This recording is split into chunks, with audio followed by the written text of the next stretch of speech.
and welcome to Revolutionary Socialist Review. We're doing something a little different this time. We're actually going to be recording this pre-recorded, which we don't normally do. We normally broadcast live on Blog Talk Radio, but we're going to pre-record it and then upload it to Blog Talk and to other platforms like YouTube. So that's new, and you won't be able to call in like you normally do. First up on the list, well, before that, let me introduce myself, Chris Driscoll, and our other co-host, Rainer Shea. Hello, Rainer. How are you? Hello. Hello. Well, glad to be able to do this format. Yeah, it's an experiment. We'll see how it goes, but I think it's gonna work out just fine. So anyway, first up on our list, a topic entitled "Late Stage Capitalism Deprives Us of Meaning. Class Struggle Lets Us Find Meaning." Great topic. And as a matter of fact, the entire show's named off something similar to that, a little tongue of cheek, because it says late stage capitalism. Are we already experiencing the post apocalypse? And I meant that tongue in cheek. I don't really think that we are in the post apocalypse. Believe me, we'd know, and it would be a lot worse than this. However, this is pretty fucking bad. Don't you agree, Rainer? Yes. What we're living through now. And in this article, I observe the nature of consumer culture. The consumer is essentially enamored with a nihilistic mindset where things don't matter apart from how you can contribute to the market, how you can increase the profits of these corporations, and it combines with this very harsh modern capitalistic neoliberal culture where you're blamed if you fall behind economically, and I've discussed this before. The nature of modern capitalism really drives you into a mental illness. It tends to make you blame yourself and feel like you're worthless, and it deprives you of a sense of purpose. And these brands try to exploit this by trying to make you attach your identity to what they're marketing. And in the era of COVID-19, these corporations are trying to present themselves as these friendly entities that are capable of bringing us out of this and of providing us with comfort. And so you get these really cynical feeling, phony advertisements that try to make it seem like these corporations are in solidarity with us, and so basically it's a bunch of BS. And I think that the way to find meaning in this kind of society is to assert your agency. By assert your agency, I mean seek out class struggle. Try to empower your class instead of feeding into the power of the capitalist class. This is why I think it's very fulfilling the type of lifestyle I've chosen. This lifestyle of struggling against the interests of capitalism and empire, and trying to liberate the proletarians and colonized people and the victims of imperialism. Uh, oh, look, your image switched back to that cartoony thing again.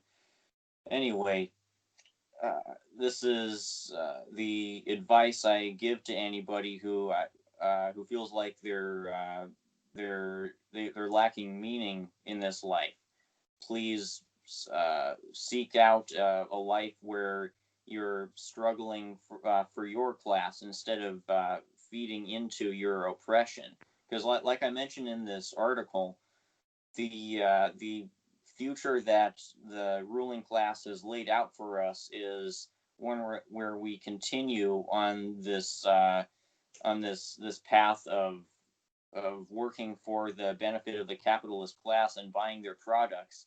Well, the system continues to implode in on itself, and where the consequences of the capitalist crises are foisted onto the lower classes through austerity and through all the other miseries that poor people tend to experience these days.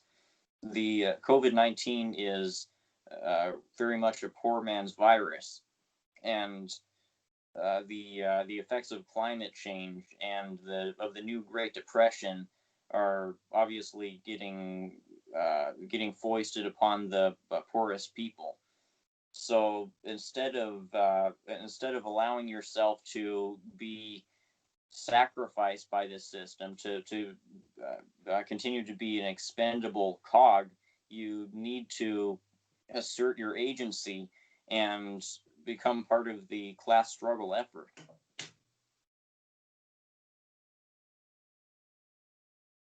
Okay. Well said. I agree. I don't really have a lot to add to that one. Yeah, I mean, it just really points to the malaise that we in the working class are suffering through.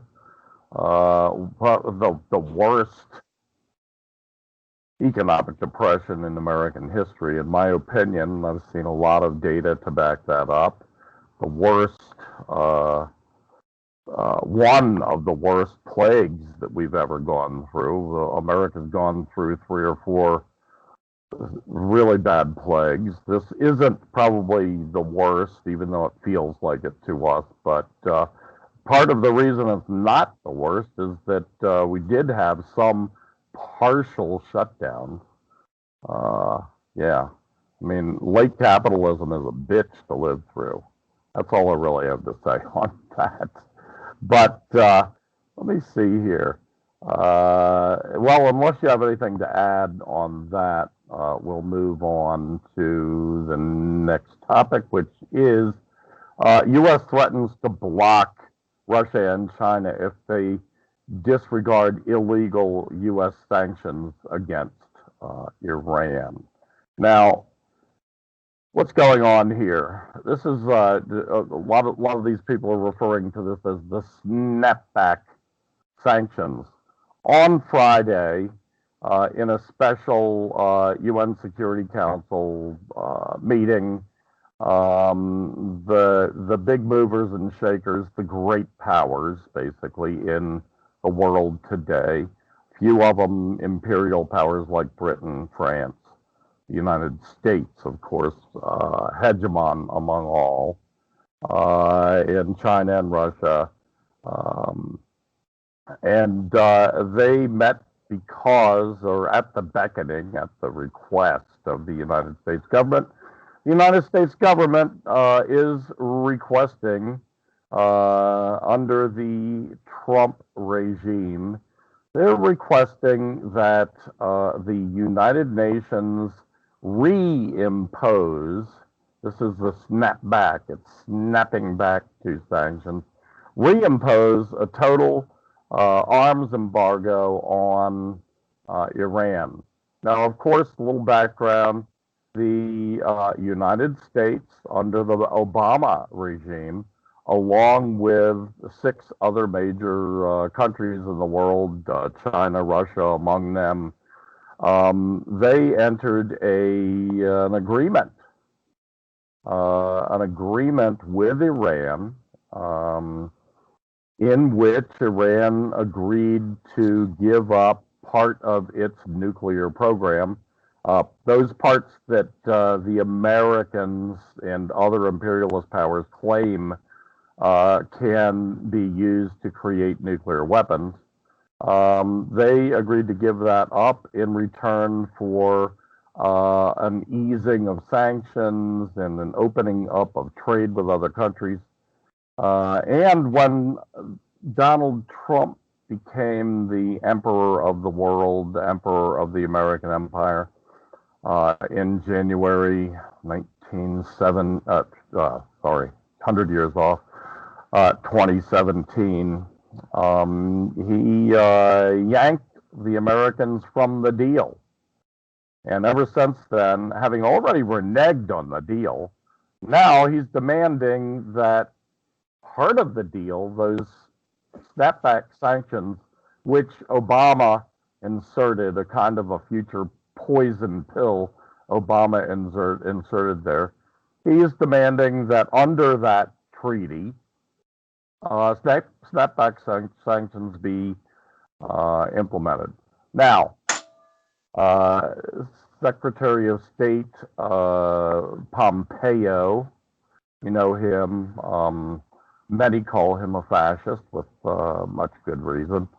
And he is threatening that if the Russians and the Chinese block the snapback sanctions, there will be consequences against them. In other words, the United States intends to put further sanctions on China and Russia and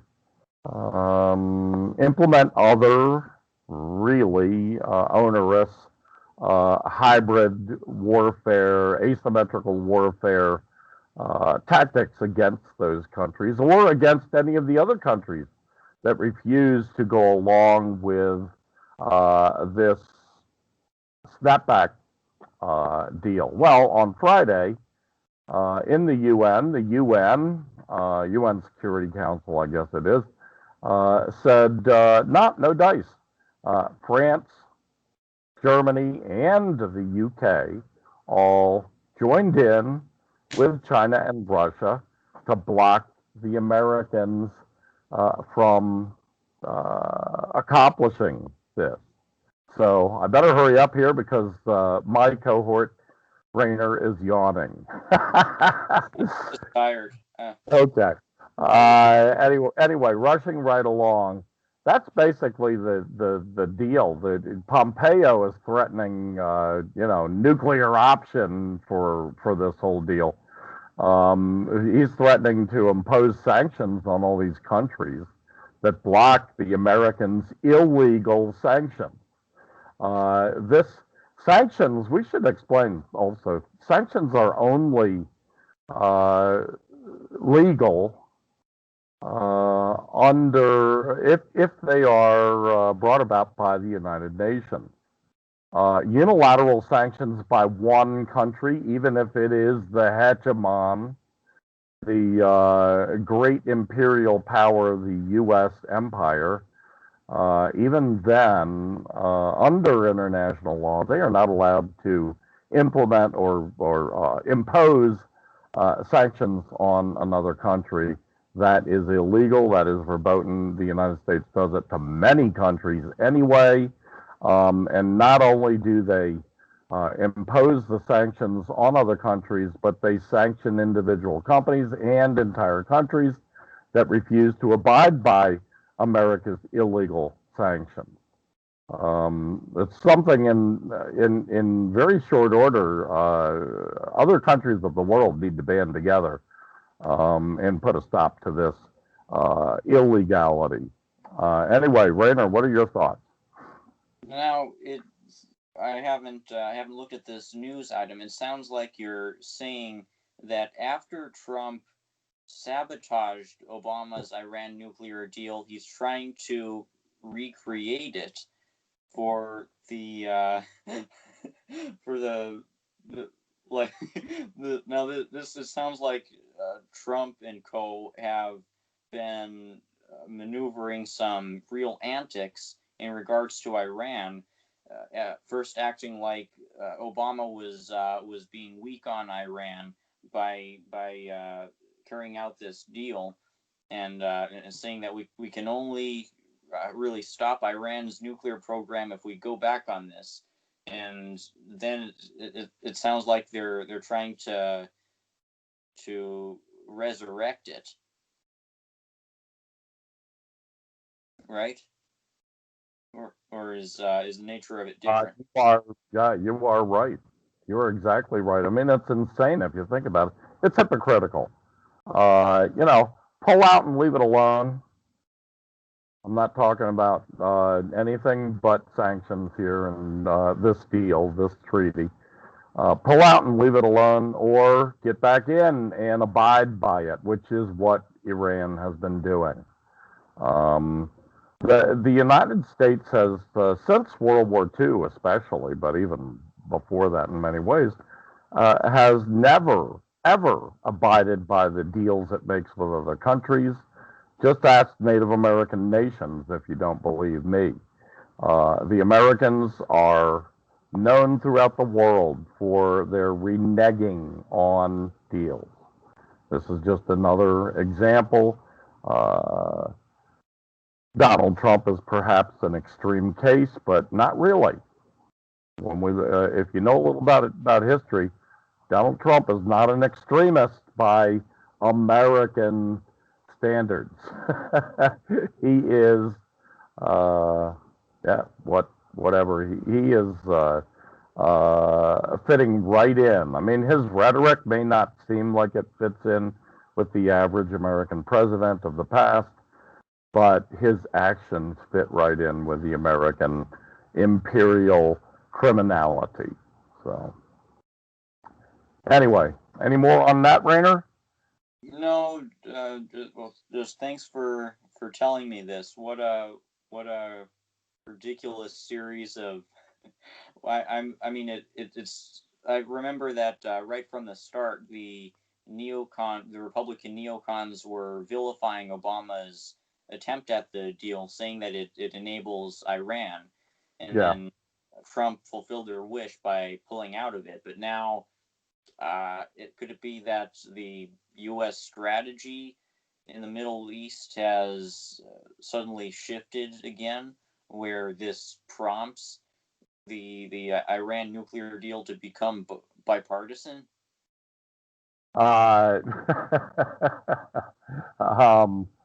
Hey, I don't know.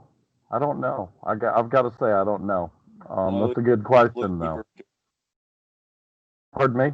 We could look deeper into it. Yes, we should look deeper into that. We should definitely look deeper into that. Whatever it is, it's definitely, God, it's an insane strategy.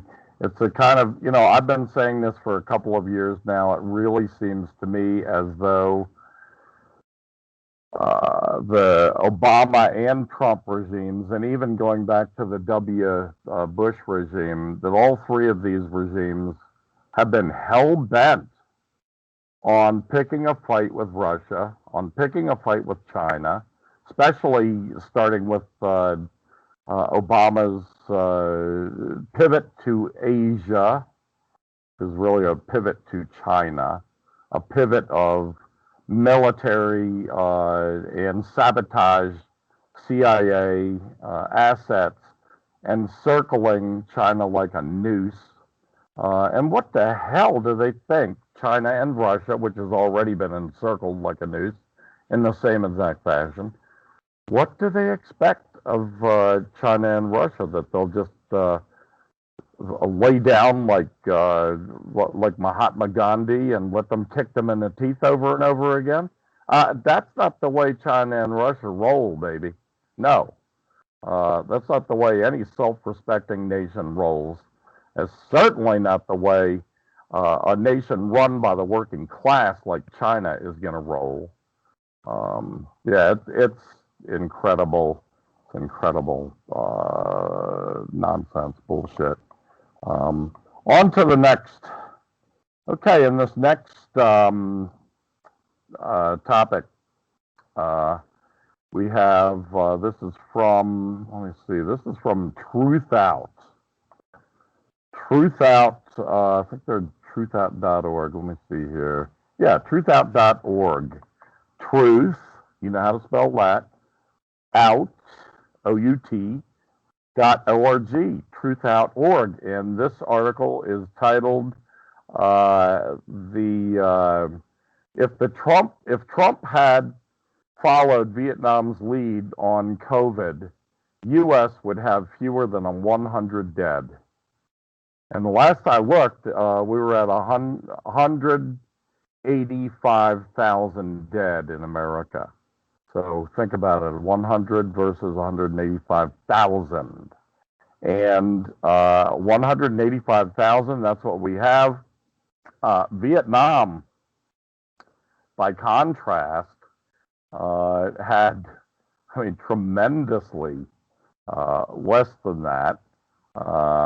Let's see, in this article they actually have, this is an interview by Truthout with a guy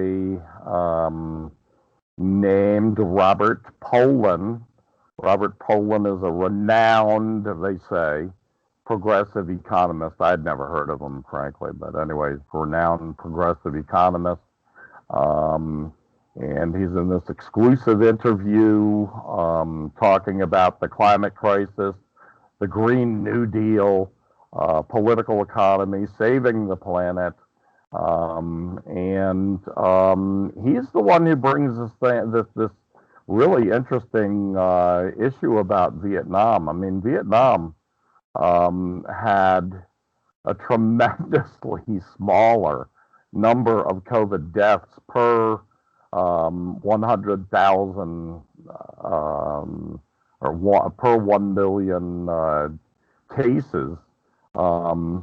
They had, let's see, it experienced, just read it here, it experienced a total of 22 deaths. In a country of 95 million people, that amounts to 0.25 per million. In other words, a quarter of a person per million. So they had one death per every 4 million people in Vietnam. The United States, by contrast, he has it up here, the one for the United States. The United States is phenomenal. Of course, it's the worst in the world. Okay. The U.S. is at about, and this was in going by early August figures, U.S. is around 239 deaths per million, whereas Vietnam is 1/4 death or per billion, or 1 death per 4 million. So figure the math out yourself. This, I think, is quite extraordinary. And this guy goes into, I just recommend people go look at this article at truthout.com. The article's entitled, let's get that title again. The article is entitled, "If Trump had followed Vietnam's lead on COVID, U.S. would have fewer than 100 deaths." 100 dead. So in other words, a whole fuckload less dead. Put it that way. So there you have it. Rainer, thoughts? Man, in those first few weeks when the pandemic really broke out in this country, back in March, it became clear just how little the ruling class cares about addressing this issue. Because I remember at one point these Fox News Republicans and a few Republican politicians, I think that also the president himself, were saying something along the lines of how if we're going to have to sacrifice lives for this virus, if we're going to have to sacrifice safety, we should we should be fine with it as long as the economy isn't hurt by lockdowns. So their logic was that it's okay to sacrifice lives to the virus as long as business can keep going. And the disturbing thing about it is that there's a certain very understandable logic to their arguments in this highly corporatized, highly neoliberal society. where there's not an adequate social safety net, and where people really depend upon their employment if they're going to be able to survive. We're in this situation where shutting down the economy to the extent that a socialist country China has would be far more detrimental economically to the U.S. than has been the case for countries like China, because China has a centrally planned economy and a strong social safety net, and all these safety measures in place that can accommodate people during hardships like these and get them through this. Whereas in the United States, it's so easy for things to fall into chaos. In fact, that's really the nature of capitalism. Capitalism is in a constant state of crisis. It perpetuates crises for its own benefit, and so it's not really possible for Trump to follow in Vietnam's lead in this economic model where everything is prioritized around serving the capitalist market, where where every facet of our culture and our policies are prioritized around what best serves the corporation. I said something along the lines of this earlier. So, because of this reality, the ruling class is able to try to justify its neglect of this public health crisis, and the ruling class can argue that that's just the way it is, and of course they're going to demonize communism. Exactly. And we should point out where Vietnam came in 1/4 death per million, 1/4 person death per million. In other words, one per 4 million. China comes in also very low at 3 deaths per million. And so, you know, in the United States, what did I say? The United States, 239 or whatever the hell it was.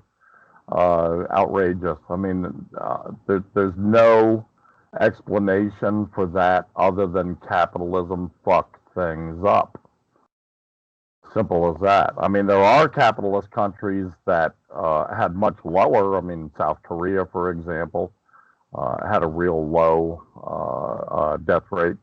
There are capitalist countries that have a low one, but they typically are countries with a healthy social safety net, number one, and countries that took swift measures to have strict quarantines of the sick and to do tracing of the sick so that they knew where all the sick people were, and to get them help real quick, and to have shutdowns when necessary. That's been the key to all this. Is there economic fallout from it? Yes. But in a country with a strong social safety net, or in a country that's well organized and in which the overwhelming majority of the people support the leadership, like in China, there's lots of stuff you can do to minimize both the death impact, the people impact, the human impact, and the economic impact. And China has done both. China's already pretty much recovered from the pandemic, and they're well on their way to recovering their typical, very healthy economic growth rate that typically is 2, 3, 4 times the growth rate of the anemic American economy. And the American economy has been this way at least since the mid 1970s or even early 1970s. It's been anemic. Uh, I mean, when a downturn does come in this period, and it's obviously come now, a severe downturn, it's already worse. It was already worse before it came for the working class, for the poor, for people of color in this country, for ethnic minorities, oppressed nationalities in this country. If you're a Native American or a Chicano, Latin American, or a African American, you suffer doubly and triply if you're a woman who's in one of those categories. So yeah, this is really already pretty bad. As I said up top of the show, it's not the post-apocalypse, but unfortunately, we're getting there. This is bad news. And if we want to ward off the apocalypse, if we want to ward off utter total barbarism, as Rosa Luxemburg might call it, we're going to have to pony up, sidle up to the bar, get ready for a fight. We're going to have to get ready to impose socialist revolution on a global scale. That's what is necessary. Will that happen? I have no clue. I don't have a crystal ball, unfortunately. The best I have is the powerful methodological tools provided to me by Karl Marx and Frederick Engels. Historical materialism. That's the power of applied science, applying it to human society and to human systems. That's the best I have. And my Marxist methodology, my Marxist method, when applied to current indicators, to current data and statistics, it tells me we're headed for the post-apocalypse. We're headed for the apocalypse, so to speak. I mean, I don't know how it'll come if it's nuclear, which it could well be with the insane statements coming out of the Secretary of State, Mike Pompeo, or the American Emperor, Donald Trump. These people seem insane. Now, are they really insane? I don't know, because I get kind of the feeling from everything that Donald Trump has said over the last 30 or 40 years that he thinks this is a game that he plays. It's a negotiating game. And part of his negotiating game is the crazy man strategy. He acts crazy. Now, he also seems kind of stupid, just from another perspective. And I've been reading a little bit from that book by Mary Trump, the niece of Donald Trump, and she's really, she lays into Donald, and she really presents him as just as stupid, just as dull-witted, just as uneducated as he seems to all of us, to any normal American looking at him on TV and listening to him. So who knows whether he's really smarter than he acts or whether he's really saner than he acts, but he sure does seem crazy, in my opinion. So, Rainer, any more on that before we move on? Oh, you mentioned how China has done better because its population overwhelmingly supports its government, and there's another example of how the social cohesion inherent to socialist societies is really an advantage when it comes to a pandemic, and how the lack of social cohesion within capitalist societies can really lead to disaster. We've been seeing how these reactionary facets of the U.S. population, encouraged by the crazy man Donald Trump have been actively denying the threat of COVID-19 and have been going out protesting, goofing around without masks. Cough on me, cough on me. And it's all because of this lack of social cohesion, and they have a real lack of trust for the institutions that are telling them this information about the health crisis, which is kind of unsurprising given how much dishonesty has been inherent in this government. Yeah. So it's resulted in this kind of mess, whereas the situation in China is different. Of course, the U.S. media has called China's lockdown policies draconian or authoritarian, these kinds of scare words, and this has helped feed into the reactionary impulses to act like quarantine policies are innately tyrannical and that they need to be resisted by any means necessary. And of course, it gets into really it really deteriorates into a dulled down rhetoric like, if you try to force me to wear a mask, you're a communist. So neo-McCarthyism of the lowest caliber, intellectual caliber. Yeah, it's insane. You see these people out there. I mean, there was an actual scientific study done between the people who went to the first couple of Trump campaign rallies after the shutdown was declared over by Trump, and the masses of people, millions of people who were protesting at that same period of time.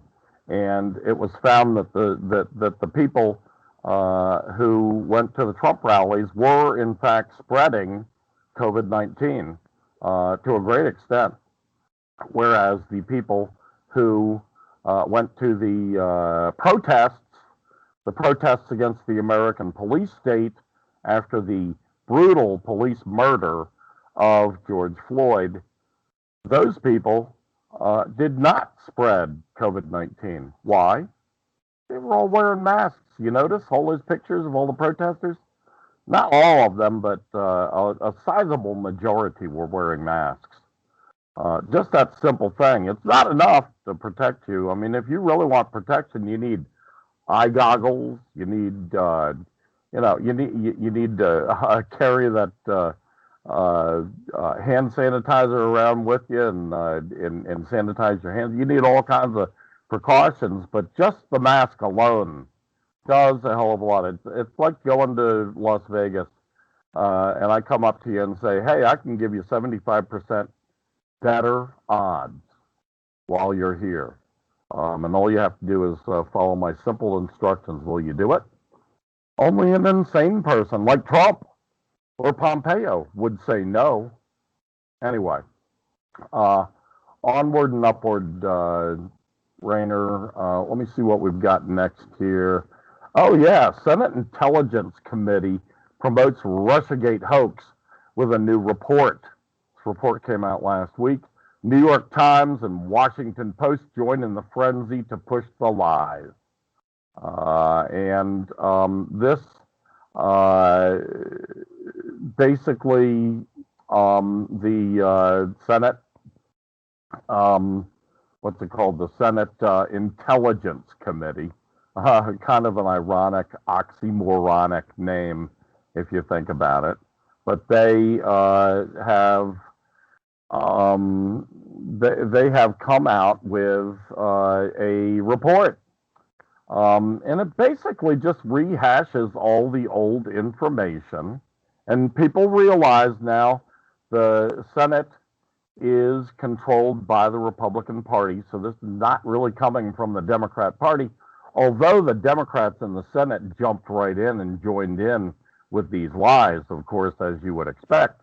But this is coming from the Republican Party. Basically, it's a rehash of the Mueller report, which we already know has been largely debunked and was based on nonsense and garbage. Anyway, Consortium News, one of our favorites to go to, an article by Ray McGovern. I've mentioned Ray in the recent past. Ray's a great guy that I have met a few times, had chats with. I really think of him highly. Of course, I mean, his politics is a little different than mine. Ray is the founder of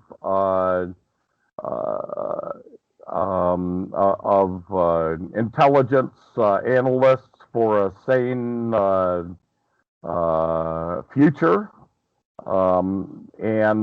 So, I mean, he was an analyst for many, many years at the CIA. He was the debriefer of the president during the Reagan and the George Herbert Walker Bush regimes. So he, knew these presidents. He sat every morning, chatted with them, debriefed them on what the latest crap the CIA was coming up with. Anyway, Ray's a pretty good guy. He's turned into a real good guy since he retired. Anyway, anti-war, really doesn't like what the United States has been doing. He sees right through it. He is and has always been a Russia expert. That was his field for most of the time he was at the CIA. And so he really knows Russia. He really knows what Russia does and won't do.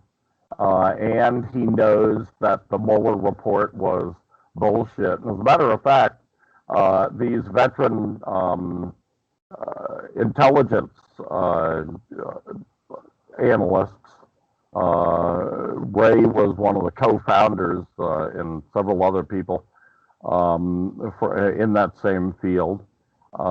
They all have debunked, for example, among them, they have this guy, Binney. I don't know if you're familiar with him. He was the director of technology, the technology department director at the NSA, which you can imagine, that's the crucial directorship or sub-directorship within the NSA, because the NSA is all about electronic spying. Anyway, Binney led a group of these analysts in 2017 who did a forensic study on the so-called hack of the DNC servers, the Democratic National Committee servers, and they found that this so-called hack could not have been a hack. The speeds that the transfer rates, and that's something that's in the metadata that's captured in the server and doesn't just go away. It's there, and the speeds prove that it could not have been a hack. It could not have been someone from the outside reaching in electronically and grabbing Hillary Clinton's emails, her emails that expose all kinds of criminality, all kinds of crimes. It could not have just been that. It had to have been a leak. That is, it was an inside job. It came from someone inside the DNC, a DNC IT employee. Those are the only people who could have done this. There are a couple of really good examples of people who, one of whom it probably was, guy who later died in mysterious circumstances. So, yeah, that's just an example. In this article, which is go to consortiumnews.com. Consortium News, the title of the article is Catapulting Russian Meddling Propaganda, Ray McGovern. Look for it. It's from August 21st, which is last Friday, I think. And he does a really good job of debunking the entire Russiagate conspiracy, the Russiagate conspiracy theory, the Russiagate hoax, as I call it, and debunking the latest attempt by, this time, Republicans as well as Democrats to push this anti-Russian propaganda, this fake news. And that's exactly what this is. Ray does a really good job. I'll let you people go out and check it out and look for yourselves. But you're going to see, because last week these asswipes put out their report. And of course, the Washington Post and New York Times are all over this, saying, once again, now the Republican Senate is proving that Russia is meddling in American, blah, blah, blah, blah, blah. It's bullshit. It's a 1,000-page report. I'm never going to read it. Poor Ray, he actually read the whole fucking thing. It's filled with bullshit. It relies once again heavily on the Steele dossier. Remember Christopher Steele, who we mentioned, I think, last week. Christopher Steele is a failed British MI6 spy who turned towards working for the Democrat Party in the United States to make his money, spinning lies for the Democrats. And remember, this Steele dossier was paid for initially by the Hillary Clinton campaign and the DNC, the Democratic National Committee, the Democrat Party, in other words. So you can believe that about as far as you can throw me. And I weigh a lot. Let's see. Okay, so there you have it, Rainer. That's pretty much all I've got to say on that. But lets you know what what these people are up to, the kinds of criminality these people are up to with this nonsensical Russiagate hoax. Yeah, it's like a year and a half out from when the Mueller report finally came out after a couple years of these relentless narratives about so-called Russiagate bombshells and these unsubstantiated rumors of severe Russian meddling. And even though the Mueller report was really a dud in terms of its supposed destiny to prove Trump-Russia campaign collusion, apparently the official narrative is still that Russia hacked the DNC and that a hack took place and that it had to be the Russians, despite all of this evidence to the contrary.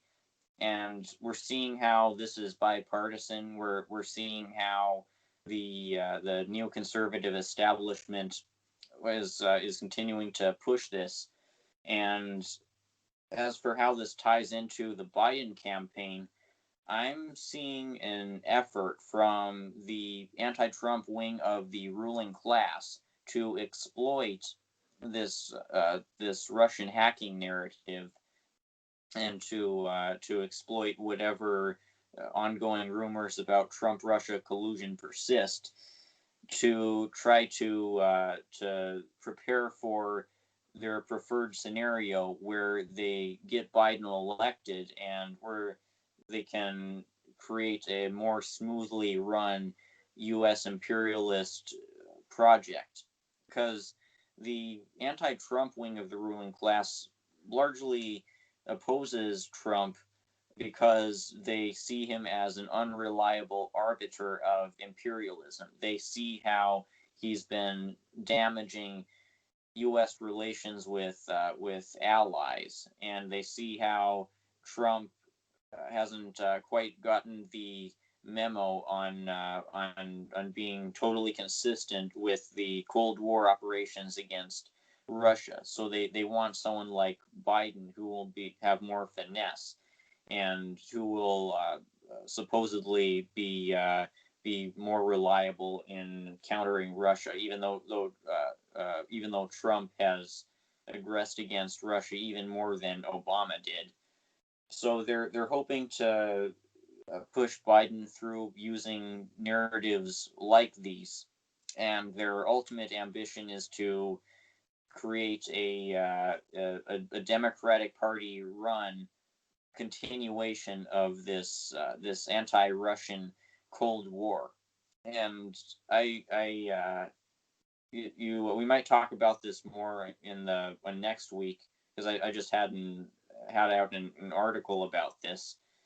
And this in this article, I quote a recent statement from this Democratic Party insider, I forget his name, who was saying how Biden will be better on foreign policy than Trump because Biden will be more reliable at maintaining international relations and will be tougher on Russia, and therefore Biden will be more likely to manage a successful regime change attempt in Venezuela.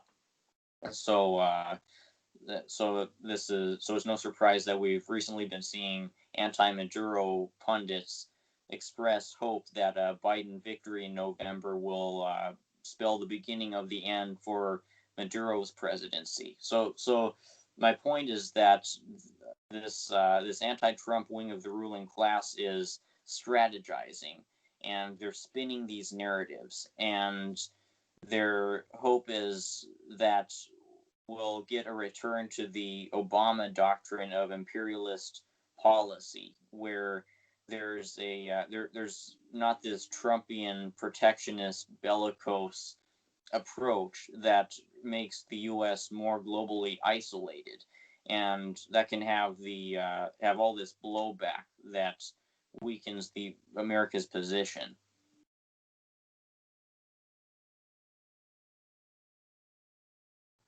Yeah, that's interesting analysis there. Thank you for that.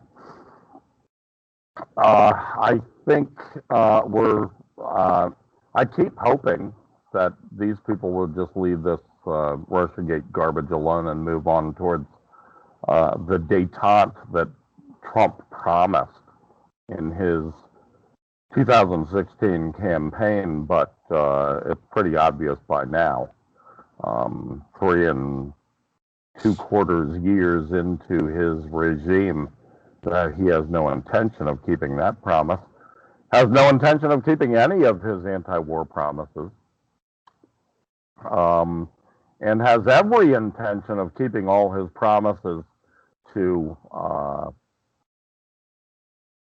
poke the dragon, so to speak, poke the Chinese dragon every which way he can in the most provoking, provocative, aggressive, imperialistic ways. China really does have a long memory, and China was, up until the 19th century, the most prosperous country in the world, the richest country in the world, and they fully intend to get back to that. And I fully believe that China, by the middle of this century, will be that. It already is approaching being the largest economy in the world. It already is the largest manufacturing economy in the world, with the U.S. falling to second place, also ran second place as a manufacturer. So yeah, that's that's what they don't like. They don't like the fact that Russia has re-emerged as a great power. Russia's military prowess is second to none. Certainly not second to Americans, to the American empire's pathetic military abilities with their pathetic, pathetic, that's the right word, with their pathetic capitalist-produced garbage, guns that don't work half the time, weapons systems that don't work half the time. That's what you get relying on these corrupt capitalists. Anyway, next on the list, the plan for maintaining liberal order, acclimate the masses to endless war and austerity. This is a article by Rainer Shea. I think it just came out yesterday. Brilliant article. I liked it. And maybe Rainer, you could explain it a bit to us. Oh, I was just talking about it. In this article, I observed these recent propaganda tactics from the Democratic Party and from the neoconservative Republicans who are aligning with the Democrats and trying to take down Trump. In this article that I quote from a DNC operative, this DNC operative is also a Venezuela regime change operative, who's been saying how Trump isn't as reliable as Biden would be in the effort to take down the Chavista government.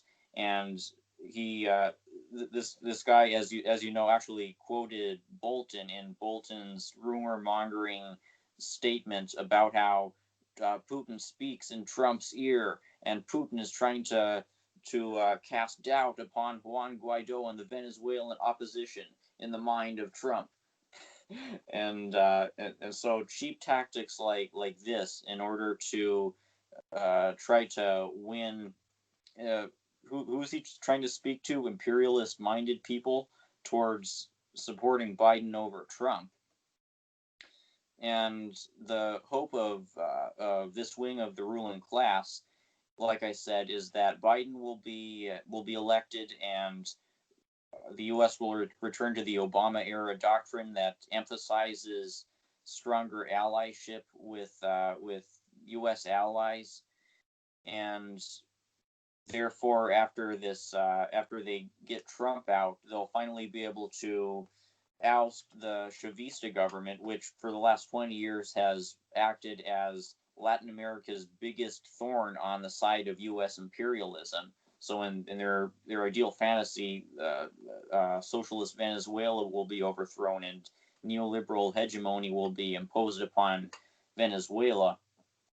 And then the contradictions in the system will inevitably come up, whether or not the imperialists are able to subdue Venezuela, because global capitalism, even in Russia, where COVID-19 is experiencing one of its biggest impacts, all around the neoliberal world, the contradictions of capitalism are heightening, and inequality is increasing, and COVID-19 is wreaking havoc, and the impacts of the climate crisis are afflicting the capitalist world far worse than they are in socialist countries like the U.S. and Vietnam and Cuba. And what the purveyors of the liberal order plan to do when we'll face with these contradictions is impose ever more austerity. Because you mentioned that since like the mid 1970s, the U.S. economy has been what you describe as anemic compared to what it was in the more prosperous times of the mid 20th century. And to deal with this decline of U.S. capitalism, the U.S. ruling class has cut away so many of the former benefits for poor and working people. They've dismantled the social safety net, and they've privatized so much, and they've lowered wages, and they've shifted the tax burden onto the poor, all for the purpose of keeping up rising profits for the capitalist class. and of course the lower classes can fend for themselves. This is the essence of the neoliberal philosophy, where if you're poor, you're going to need to fend for yourself, and if you're poor, it's your fault. And this is a very convenient narrative that they've spun in order to justify their campaign of austerity. And in the 2020s, we're going to continue to be seeing an escalation of these austerity policies. Just in this last month, the EU has imposed austerity policies throughout Europe in accordance with its massive bank bailout. And last month, Trump reduced the unemployment benefits for the tens of millions of newly jobless people. And all throughout at least most of the capitalist world, inequality is continuing to get worse.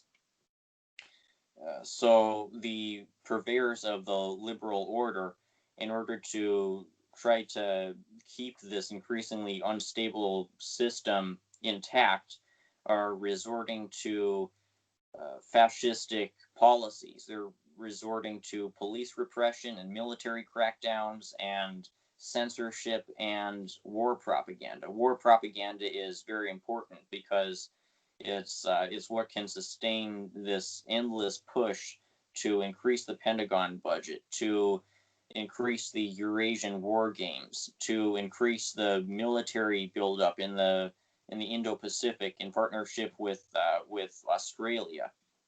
So the basic trend of what we're seeing is more austerity, more military buildup, more efforts to combine this new Cold War with a paradigm of necro-capitalist austerity. And at least one faction of the U.S. ruling class thinks that Joe Biden will set the U.S. on a better course for this goal. Yeah, and I think at least among the globalist faction of the American ruling class, that's been their position. I would almost characterize the split in the ruling class between the globalists and the nationalists who support Trump as a civil war within the ruling class. They are the globalists who, of course, are the more powerful faction because they are the more wealthy faction. Their capital is based on the financial structure, on the global financial system. They're based on multinational corporations. So they are the more powerful wing. The nationalists are perhaps more numerous. And the nationalists were obviously able to win the election in the last time. Of course, we know elections are always won by some faction or another within the capitalist class. They have absolutely nothing to do with what middle class or working class or poor people think or vote. So, yeah, it's getting worse and worse. Bob and I have been talking about that on this show's former incarnation called Carson's Corner with the election boycott advocates. We've moved on now to rename ourselves Revolutionary Socialist Review, but we will be sticking with that same theme that we were harping on for several years in the past, the theme that things are getting worse, and they have been getting worse since this neoliberal onslaught started in the mid 70s with the Jimmy Carter regime. That's when it started, when Jimmy Carter was elected. Oh yeah, Jimmy Carter is going to be way better than Jerry Ford, bubbling Jerry Ford knocks his head in against the top of the door as he comes out of the airplane, stumbles when he's playing golf, hits the other golfer with a golf ball, bubbling Jerry Ford. Jimmy Carter will be much, much better than that. Well, Jimmy Carter started this whole fucking mess that has forced the American working class, the great majority of Americans, into an unavoidable nosedive, as one person called it, nosedive into the gutter. The single-sided class war on the working class that has been going on for more than 4 decades, we really need to turn that into a double-sided class war. We need to fight back. Simple as that, because we can't go on like this. We really are, to touch on the theme of tonight, we really are headed for an post-apocalyptic future, which is miserable for everyone except for the billionaires and the centimillionaires, the people with so much money they couldn't spend it in 1,500 lifetimes. So anyway, on to the next topic. Let's see where we're at here on our agenda. Let's see. TikTok's parent company, speaking of China, TikTok's parent company announces lawsuit against the U.S. government, says People's Daily. Of course, People's Daily, a publication I consult every day, is the official newspaper of the Communist Party of China, the largest political party, dues-paying political party on the face of the earth. 94 million people belong to that party. They all pay dues. How many people belong to the Democrat Party?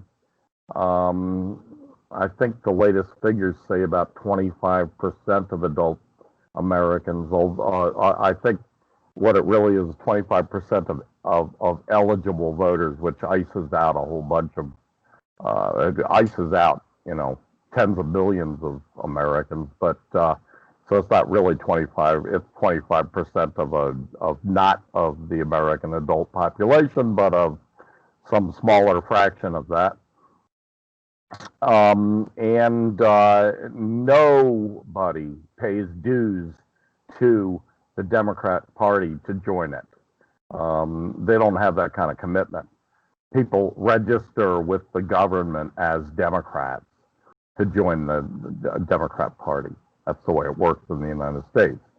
In a normal country, political parties are considered private organizations, and they have to support themselves mainly from the dues that their members pay. That's the way it works in China. And 95 million Chinese people think that it is important enough, that the Chinese Communist Party does important enough work, that it is important enough for them to join and pay dues every month, every year, year in, year out. So I think what the China's People's Daily says is quite important in the world. They often have a lot of interesting stuff to say about what's going on in the world. And in this particular article, they talk about TikTok's parent company announcing a lawsuit against the U.S. government, and also about a group of users I think started in Seattle, right up there in your region, Rainer, who are suing the U.S. government over what the Trump regime is trying to do to WeChat, another very popular Chinese social networking platform. So people are fighting back. That's the good news, I think. People are fighting back. People are, both the Chinese people and the American people are fighting back against this fascistic or semi-fascistic, at least, Trump regime. There's no doubt that Trump borrows a lot. I mean, it was reported that Trump used to keep. I think it was his first wife. His first wife reported that he used to keep a copy of Mein Kampf on his bedstand next to him and read from it. So yes, people, according to the first wife, Trump actually does read. So yeah, he borrows from the book of Hitler. There's no doubt about that. And yeah, people are suing him now. American people and Chinese people are suing Trump for what he's trying to do to WeChat and to TikTok, and what he's trying to do. And these are huge social networking platforms, even in the United States. What he's trying to do is push them out of business in the United States, force those two companies to sell off their their American assets at bargain basement prices. And companies like Google and Microsoft have swooped in like vultures on a dead body on this. But both of these companies, these really well-run, well-respected companies, are fighting back now, and they're not going down without a fight. They're not just going to sell and sell and run. So there you have it, Rainer. What are your thoughts? Oh yeah, we've discussed this before about how Trump is engaging in piracy, and how piracy seems to be perhaps the best card that he can play in this Cold War with China. In this situation where China is rapidly rising while the U.S. is rapidly falling. We saw this statistic earlier this month where U.S. GDP recently dropped by like 32% in these last several months, whereas China's GDP has continued to rise. And to try to make up for it, Trump is doing this dirty trick of trying to siphon these assets from the Chinese companies. And there's a word for this. It's primitive accumulation. I think I only heard of this term this last week when someone on Twitter was commenting on how the U.S. is stealing Iranian and Syrian resources, and we see how now the U.S. is trying to also steal Chinese resources, but there's a pathetic aspect to it because they're engaging in this big piracy scheme over a frigging social media app, and this is the primitive accumulation that they're going for in terms of China. They're trying to profit off of silly 10-second videos, and in this situation, you can see how U.S. capitalism is rapidly declining because these the social media apps aren't going to revive American industry. They aren't going to revitalize the declining American middle class. They're just going to increase the stock assets of some lucky capitalists way at the top. So this is all that Trump can do. Yeah, it's interesting. I've been reading about primitive capital accumulation lately too, because I've been reading early Soviet history in the history of the Communist Party of the Soviet Union. And during the first 10, 15 years of the Soviet Union, that was a central issue of debate within the party and within the whole society, because the concept primitive capital accumulation was developed by Karl Marx to explain how capitalist countries and their capitalist nations in their early phases have to go through this period of primitive capital accumulation. And of course, Marx pointed out that the way the American empire, the way it brought about the accumulation of capital necessary to be able to invest in building up industry at the beginning of launching an industrial revolution like the Americans were doing in their early revolutionary years. They had a couple of places where they got this primitive capital accumulation. First of all, from slavery. America was really built on slavery. Second of all, the raping and pillaging of Native American nations, the theft of Native American land. That was the second way that they primitively accumulated capital necessary to launch their industrial revolution. Well, in the Soviet Union, post-1917, what were they going to do? They had abolished slavery. That was part of the reason for the revolution. They were not going to go out raping and pillaging oppressed nationalities. They freed oppressed nationalities in the Soviet Union in the early days through the revolution and through the Civil War. There were nations within oppressed nations within the Soviet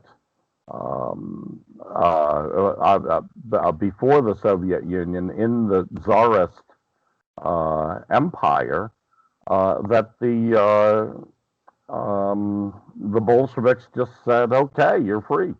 That's our standard. You know, we believe in national self-determination, and if you Finns or you Poles, for example, Finland and Poland, two countries that were part of the Tsarist empire, if you want independence, go for it. That's your right."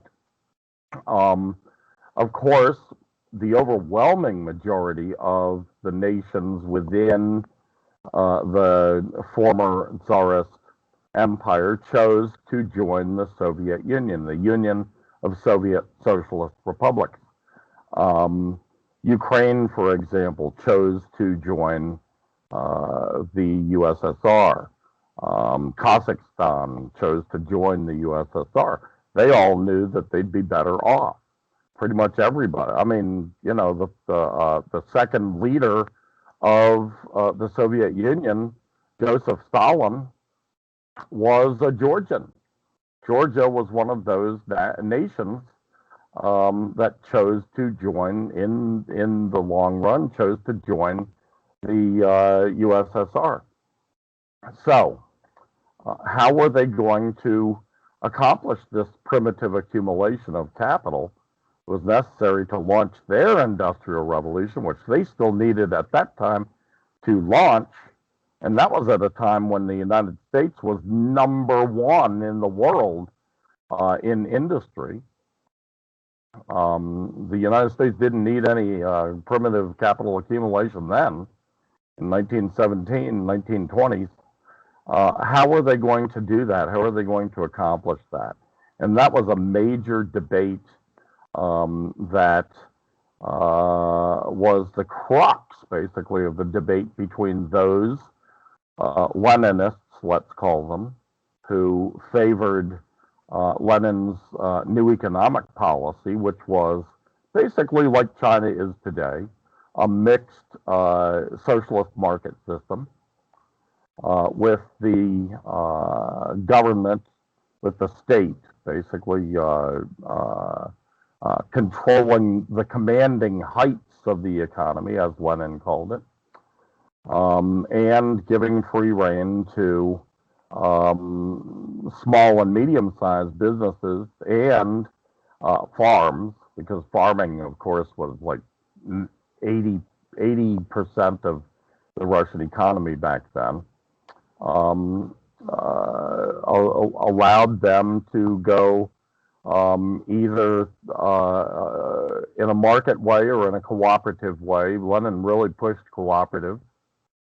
He thought cooperatives, he said basically in one of his last essays called On Cooperation, he said that cooperatives in industry and in farming were the future, that they were our road to the socialism we desire. And I agree with Lenin on that, at least for an underdeveloped country like Russia or China. And that is the course that China chose. That is the course that every workers' state has chosen now at the beginning of the 21st century. However, the debate was between those and the Trotskyites and the far, far left, the infantile ultra-left, as Lenin would call them, who were in favor of what they thought of as socialism, which was a kind of authoritarian, forced nationalization of everything. And of course, the Soviet Union started out with the forced nationalization of everything, even down to like a one-person, shop on the city corner, because out of necessity, because they were thrust into a civil war, and they needed to do that. It was called war communism. But in 1921, after the Civil War, after the whites, the reactionary forces were beat back, and the revolution was really finally triumphant, Lenin launched the new economic policy, which was basically the same thing China has taken today and made into the most successful kind of economic system, socialist economic system, any kind of economic system in the world in history. And it was very successful in Russia too. However, a side effect of that was the kulaks, the people who were very rich farmers, farm owners. They were called the rich peasants. They were called the kulaks, and the kulaks and a category of NEP men, NEP, for New Economic Policy men, who became tremendously wealthy by being go-betweens between the kulaks in the countryside and the consumers in the city. They became fabulously rich, and a lot of socialists were upset about that, and they thought something had to be done about it. So there was this big, big brouhaha all throughout the 1920s between these two forces. Well, and ironically, Stalin at that time was siding with the Leninists, siding with the NEPers, and Trotsky was the main leader of the ultra-left idiots who thought that you should just jump over a whole required period of development, of economic development, and jump right into full-fledged communism, well, the debate went on and on and on. Finally, and pretty much everybody agreed that a large portion of that primitive accumulation was going to have to come from the workers and peasants. They were the producers of wealth. Peasants and workers produce all wealth. So that's where the wealth was going to have to come from to reinvest in industrial development. No one disputed that on either side. Ultimately, the Trotskyites were soundly thrashed and beaten, and Trotsky himself in 1926 was kicked out of the country. He was exiled, whatever. And then in 1928, starting in 1928, Stalin, who during that entire period had been the general secretary of the Communist Party, Stalin changed his mind, I guess. I don't know. I mean, I do know, but it's a whole different topic we should get into. But Stalin decided that this idea of a nationwide nationalization should take place, and there should be no more NEP. That was the end of the NEP. That basically violated what Lenin's intentions were, because Lenin clearly said that for the NEP to really do its work of creating this necessary primitive accumulation of capital, it was going to take at least a generation or more. In China, it's already been more than a generation since Deng Xiaoping in 1978 started the reforms that moved into China's, what I call China's Leninist period, China's NEP period. So, I mean, it takes a while, depending on how primitive you were to begin with, and Russia was pretty primitive. We've got to hand it to Stalin. Under his system of total nationalization, the Soviet Union was industrialized in a phenomenal fashion. Some people talk about the costs. Other people way inflate and over-exaggerate what the costs were. You'll hear idiots talking about 1 million people died in the famine of 1932, and it's just outright lies and proven lies. However, I have always believed that Russia would have, not just Russia, all of the Soviet Union would have been better off sticking with Lenin's plan of a full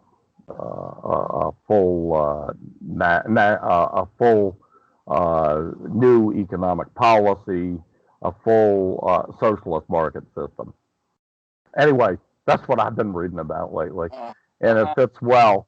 But yeah, I mean, it comes back to what you were saying, the primitive accumulation that the Americans are now being forced to adopt because they have for so long not invested in productive industry and productive economy. They've invested in like banks, and banks don't make any money for anybody. They do not create any wealth. They just move money around. That's an insane thing to take all of your money and instead of investing it in the productive economy, which is what you need to do, investing it in the financial, that's the kind of thing the American capitalist class has been doing, and they've gotten to the point now where they're getting kind of desperate. They're going to have to start thinking about slavery again, and they are, in my opinion, clearing the path for that route. They've already done it in Libya. Oh yes, and I just thought of what I was saying about how the logic behind this austerity paradigm that we're living in is, if in order for the capitalist class to continue increasing their profits, the lower classes will need to sacrifice. They'll need to cut more services, and they'll need to make people work longer hours for lower wages.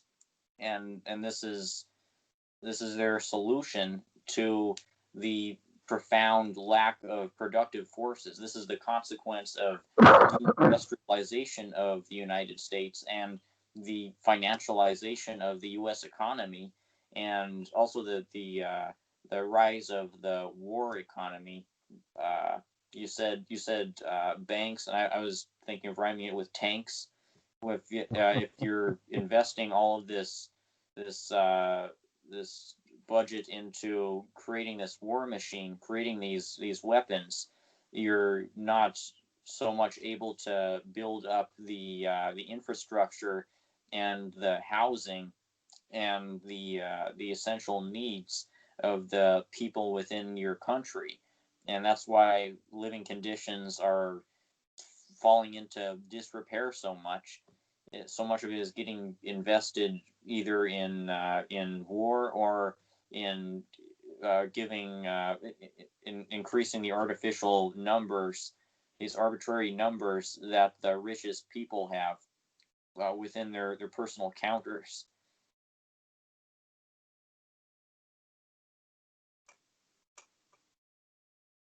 Yeah, and of course their real problem is built into the capitalist economy. They won't be able to solve their real problem because their real problem, as we've talked about in recent shows, is the fact that the profit rate is falling. It has been historically falling, according to Marx and his law of the tendency of the rate of profit to fall.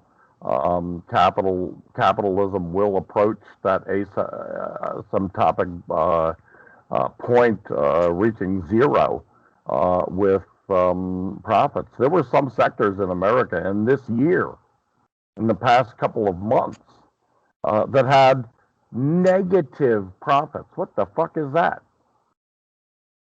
Negative profit is when you invest $1 million in something, and the next year you only get back $900,000. That's a negative profit, and the capitalists don't like that. They can't live with that. That's what they're headed towards, and they simply cannot find a profitable investment to make anymore in these days, except in the non-productive part of the economy, which doesn't do them any long-term good because that spells the fact that you're headed for disaster.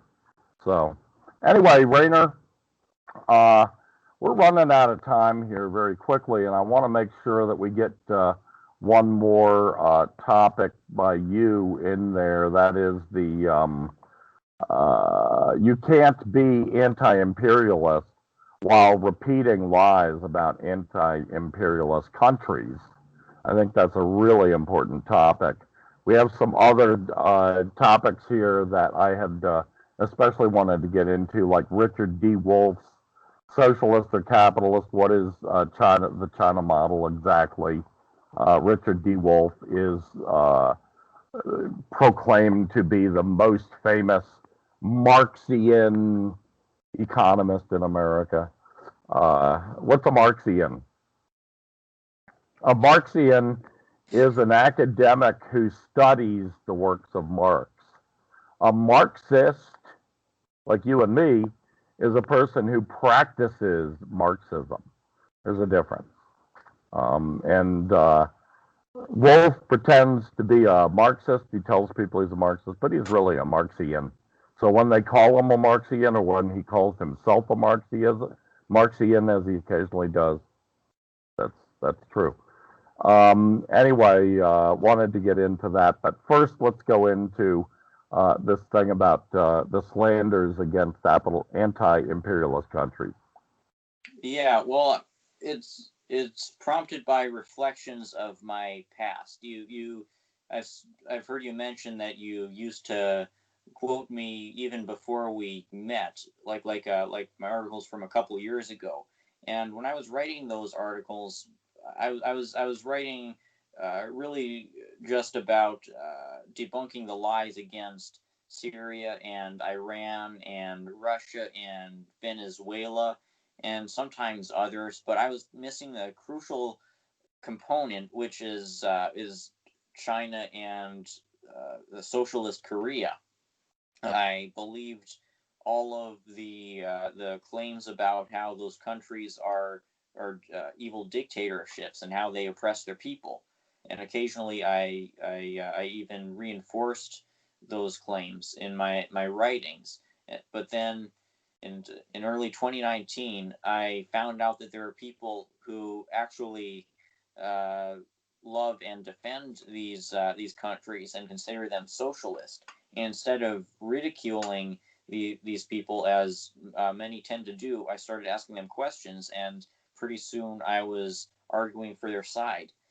Uh, but the unfortunate reality is that there are these droves of people on Twitter and Facebook who attack anybody who defends actually existing socialist countries as tankies and as authoritarian socialists, whatever this phrase means. And this is because they're enamored with their own political camps like Trotskyism, like anarchism, like social democracy or so-called democratic socialism.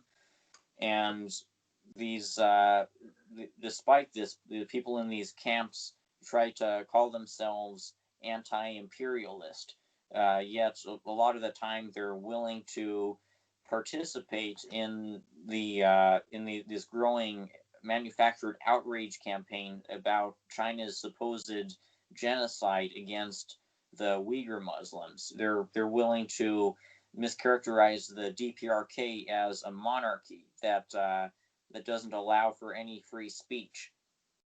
They're willing they're even willing to repeat the lies about the Stalin era that you mentioned, about how Stalin's forced collectivization brought some kind of mass atrocity that the and by the way, the anti-communist propagandists have collectively branded this supposed Stalin um, mass starvation effort as the Holodomor, like trying to promote some kind of double genocide theory and the moral equivalence theory between the Soviets and the Nazis. So all of these narratives are exploited by these anti-communist factions, and the result is that they really end up defeating their purpose if their stated purpose is to be anti-imperialist, because anti-communism is kind of de facto pro-imperialism. It feeds into the propaganda paradigm of the imperialists, and it's really a shame because until we can have an anti-imperialist front that's unified behind Marxism Leninism, or at least behind the Marxist Leninist practice of engaging with information objectively, instead of drawing conclusions about reality based upon your own ideological preconceptions, then this and the anti-imperialist movement is going to continue to eat itself and defeat itself, and it's going to be largely defined by opportunistic groups that are willing to defend certain leaders or countries while demonizing others. You can certainly see this with Tucker Carlson, who made some good videos about how it was total BS how Assad was behind those chemical attacks, and then since then he's become a huge propaganda asset for the xenophobic propaganda campaign. It seems like every other thing he's said is meant to demonize the Communist Party of China and blame COVID-19 on China. So this is what opportunism does to anti-imperialist strains. It breaks them apart, fragments them, and it poisons them with the lies of the imperialists. Well said, and a very important idea for us to consider.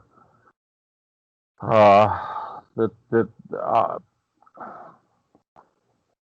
the next topic that I want to briefly tackle. We don't have a lot of time, but Richard Wolff is an article um, by Richard D. Wolff. You see him all over TV. He's the only Marxian, only person having anything talking about Marx, having anything to do with Marx that you ever see on TV, on YouTube, all over the place. I looked up his. There was something about his net worth, and some estimates are saying that he's worth $20 million, which wouldn't surprise me. He's a person who's actually been able to turn Marxism into or Marxianism into a money-making business.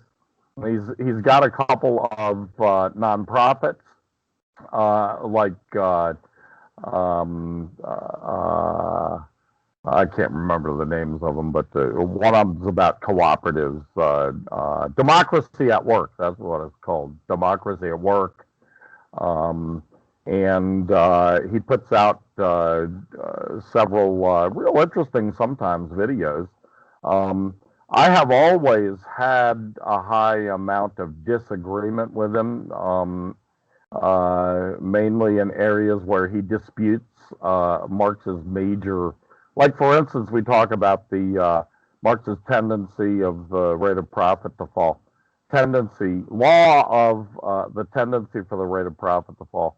Now, I believe that that's proven so many times over and over by empirical evidence. I don't see how anyone can dispute it, but he disputes it. Great Marxist, Marxian. Anyway, I have a lot of disputes with him. Bob ran into him at the hardware store one time. Or no, wasn't, that was another guy. That was that Duke Yinkor or whatever, Duke Yegor or whatever his name is. Jink Ugor, something like that. No, it was at the last, at one of those, one of those ISO socialism conferences in New York City. He ran into Wolff there, and got to talking to him and asked him if he would come on our show. And Wolff said, "Oh, sure. Oh, here's my number. Give me a call." And so after that, Bob kept trying to get a hold of him and get him to come, and he never came. So, which is just as well for me because I've never really liked the guy. I mean, he's entertaining. He's very effective. He's very professional. He does a good job, and he really knows his shit when it comes to the writings of Marx, Engels, even Lenin. He knows his shit. I mean, I am a Marxist who's been a working class all his life. Who half my life I was a journalist, and half my life I worked in factories.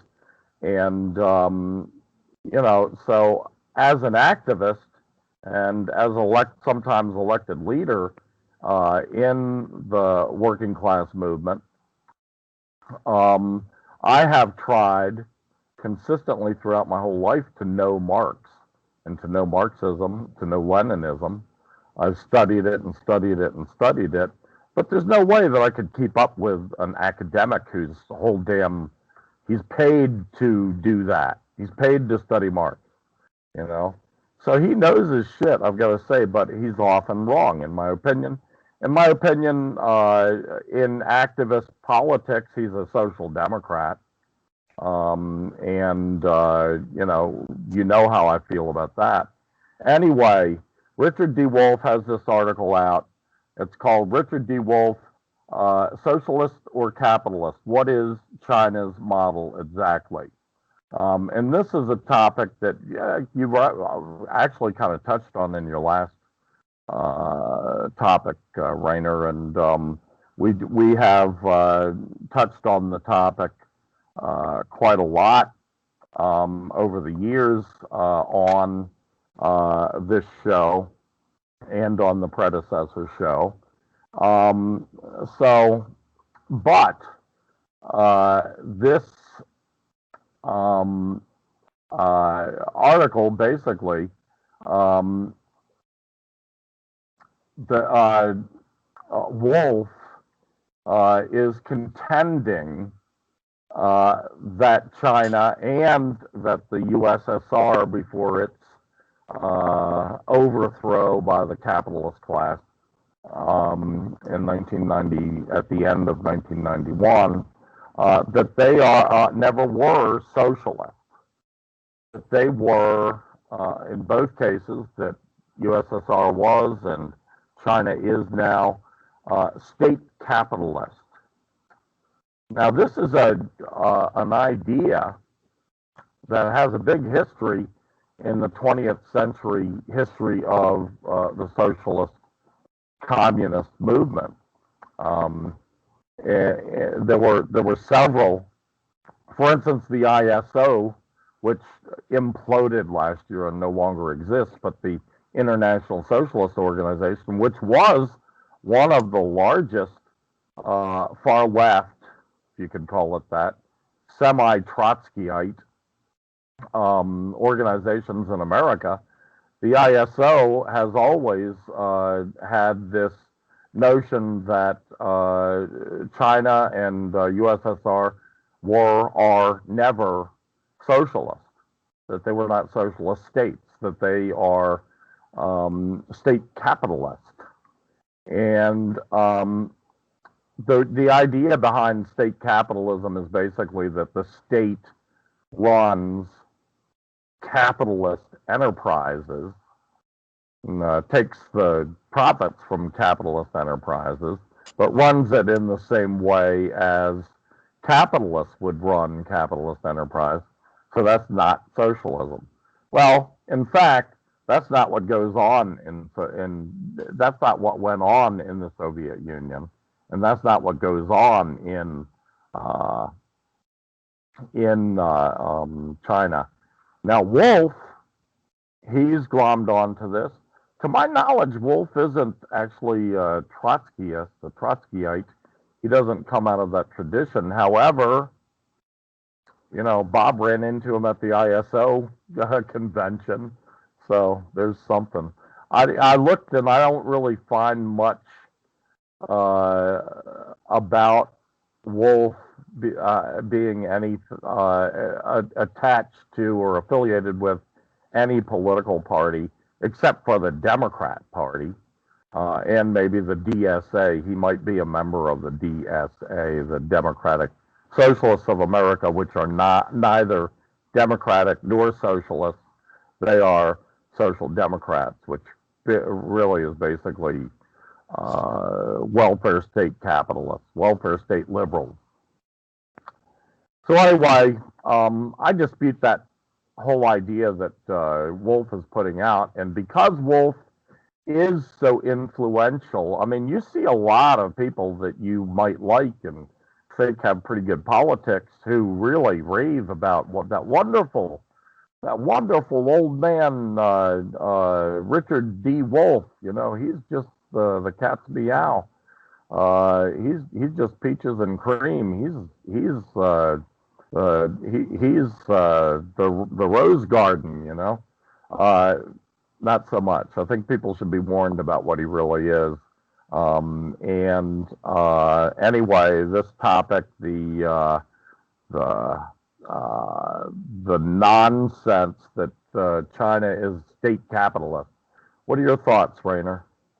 Oh, you're saying people should be warned about what he really is, and I think the word you're looking for is, Richard Wolff is a revisionist. He, on crucial points like what you just described, he distorts the essence of Marxism and kind of twists it towards his preferred ideological ends. Like I've looked at the essence of the socialist future that he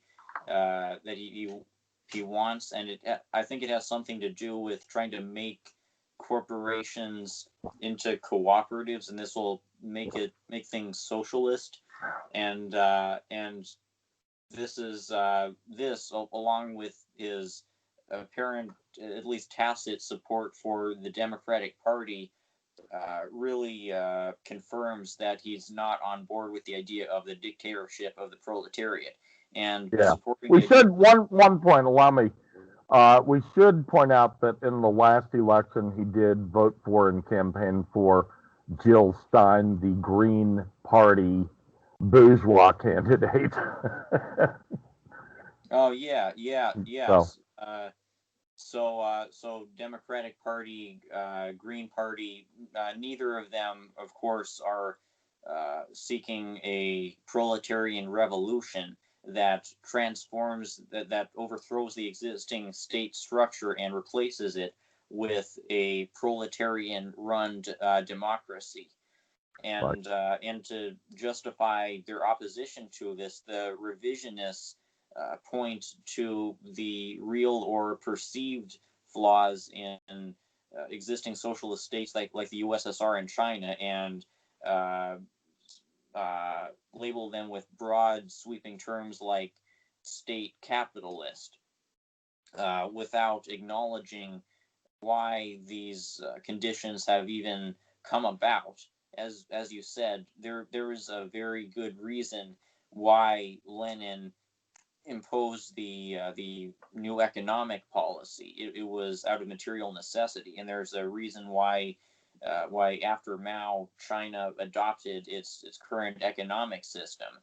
They need to be flexible economically and in terms of these global markets in order to survive and thrive. The reason why something like 900 million Chinese people have been lifted out of poverty in these last 40 years is because of the Deng reforms. Deng is so widely vilified on revisionist Twitter, but he's a big reason why these conditions have improved. Yes, he is. He is. And, you know, I read that book by Wolf several years ago, I guess probably a decade ago, called Democracy at Work. So it's a real interesting book, although the key question everybody should be asking, he never asks in that book. And that is, how the hell are you going to get these corporations to just voluntarily turn their property over to their workers? It's not going to happen. That's why I really like cooperatives. I think cooperatives are great, but cooperatives don't really work well in a capitalist system. Cooperatives only work when they have a workers' state on their side. And a workers' state, a socialist workers' state, is crucial to the prosperity of cooperatives. Now, it's been well proven that cooperatives are about 50% more productive than capitalist-owned property, capitalist-owned enterprises. So, just all else being equal, they make more sense. They are more productive simply because the workers own everything in it, and the workers reap a large bit of the surplus that they make from it. They have real economic incentive. But the problem is that in a capitalist system, the market doesn't really work the way the capitalists pretend that it does. In real life, there's first of all the problem of capital starvation. Cooperatives in the United States, and there are quite a few, there's quite a number, but they don't represent a large portion of the economy. But cooperatives in the United States are constantly capital starved. They cannot get a fucking loan. And everybody knows that anybody who's in business, no matter what size your business is, you need to be able to get loans now and again to tide yourself through bad periods like this period. You know, capitalist enterprises all over the country would have gone under had it not been for the program that gave massive loans that were all to be forgiven. So they were actually just subsidies to small businesses. My son-in-law, who owns a small business, pretty prosperous small business, he really needed that loan at that time. He got it. It was like a godsend to him. But if he was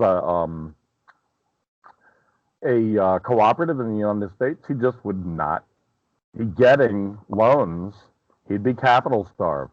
Well, in China, which has the largest cooperative sector of any economy in the world, China's hundreds of thousands of prosperous cooperatives are prosperous partly because they can get loans when they need to from state banks, from government banks.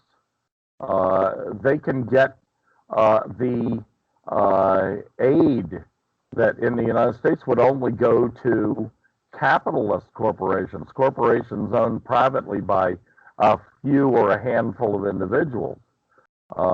That's the difference. That's why the whole cooperative idea does not work under capitalism. It only works within a socialist workers' state, within a place like the Soviet Union, where under Lenin and under the NEP, cooperatives were tremendously successful, and that's why Lenin wrote about. I mean, hell, Lenin had already had a stroke. He could hardly move. His doctors wouldn't let him out of the fucking house. And he's, the short periods of time that they allowed him to do anything, he spent writing his last 5 essays, one of which was on cooperation. That's how much Lenin thought cooperatives were of importance. Lenin obviously also thought that that state-owned enterprises were extremely important because that commanding heights thing, Lenin was the guy who invented the term the commanding heights, and that the commanding heights should be under the workers' state. In other words, under the direct control of the working class through the working class's state. So, anyway, we've come to an end here. Let's have, a few brief more comments. Yeah, I think Richard Wolff would address this criticism of his cooperatives under capitalism proposal by saying that, oh, no, I'm sure we could manage to achieve this paradigm shift that could make these cooperatives viable if we just feed into these growing worker movements. You see how all these protests are growing, unions, guys, but without the dictatorship of the proletariat aspect, you're just going to keep going around in circles with the Green Party or Bernie Sanders or whoever. You're not going to be able to defeat the capitalist state. Okay. That's a great point to end with. We had several other topics that we never got to, but maybe I'll find a way of cramming them into next week's episode. In the meantime, I hope this turned out all right for everybody. You guys get our pictures this way. I don't know. I mean, handsome young Rainer, that's a good thing. I don't know about me. I'm not rating on anybody's sexiest man alive lists, but there you have it. You got us in the whole, not just our voice as in the past, and I hope that attracts more attention, attracts more viewership, and going more consistently on to YouTube, I hope, as well. Welcome to all you YouTube listeners, watchers, and I hope you tune us in on a weekly basis. Typically, we come on we do the show on a Monday evening, so we'll be posting it shortly after that onto YouTube. Meanwhile, remember everybody, you can get all Rainer's writing at rainershea.com. Check that out. And for that, until next week, I bid you all adieu. Rainer? Yes. Thank you. Goodbye.